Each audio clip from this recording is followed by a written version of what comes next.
From Washington, this is VOA News.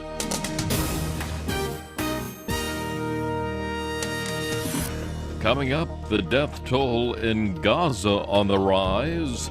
Latest on the downed Malaysian airliner in eastern Ukraine. Hello everyone, I'm Steve Norman. Palestinian officials say the death toll in almost 2 weeks of Israeli bombardments of Gaza is now up to 425.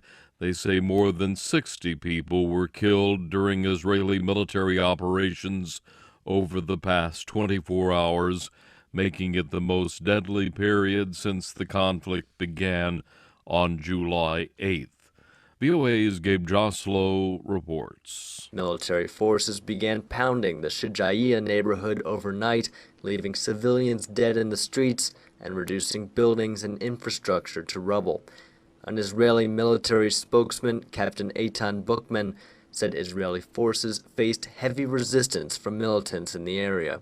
This is not your standard Gaza suburb. This is a fortified area. There's literally an entire underground network. We've discovered 10 terror tunnels dug underground.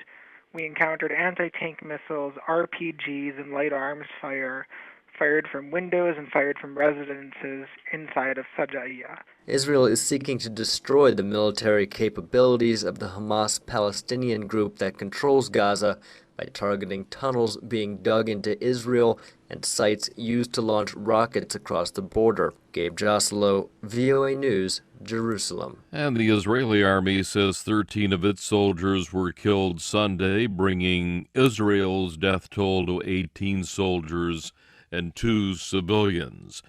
U.S. Secretary of State John Kerry is blaming Hamas for the continuing fighting in the Gaza Strip.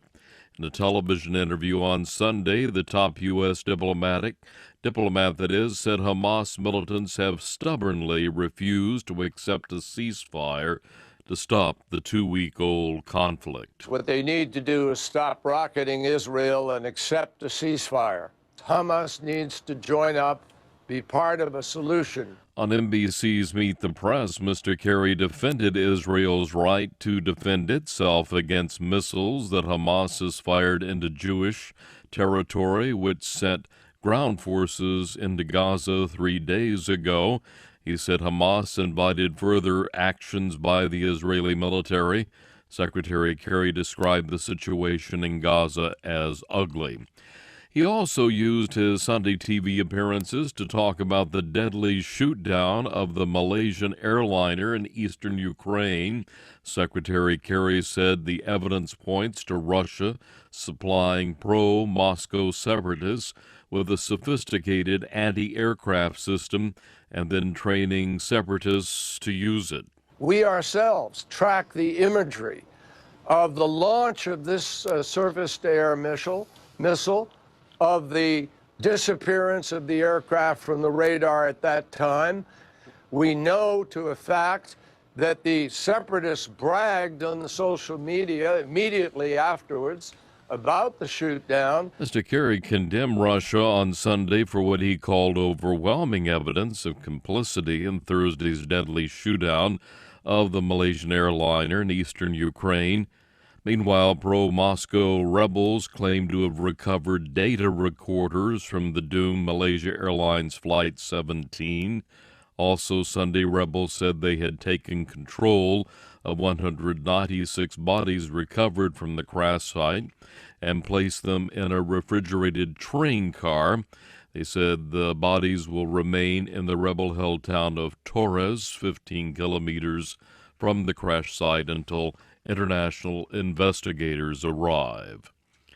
Heavy fighting around Libya's largest airport killed at least 4 people Sunday amid a grim resurgence of violence in the country as rival militias enter a second week of deadly clashes.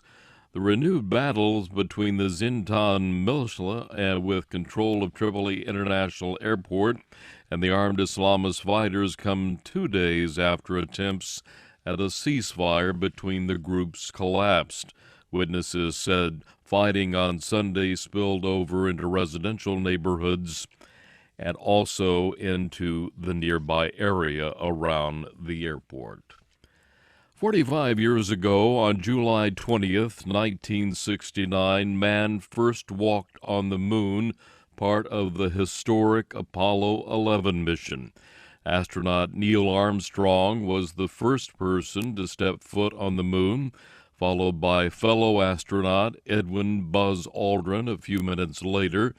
NASA estimates that more than 500 million people worldwide watched the televised lunar landing. NASA astronauts returned to the moon on multiple missions.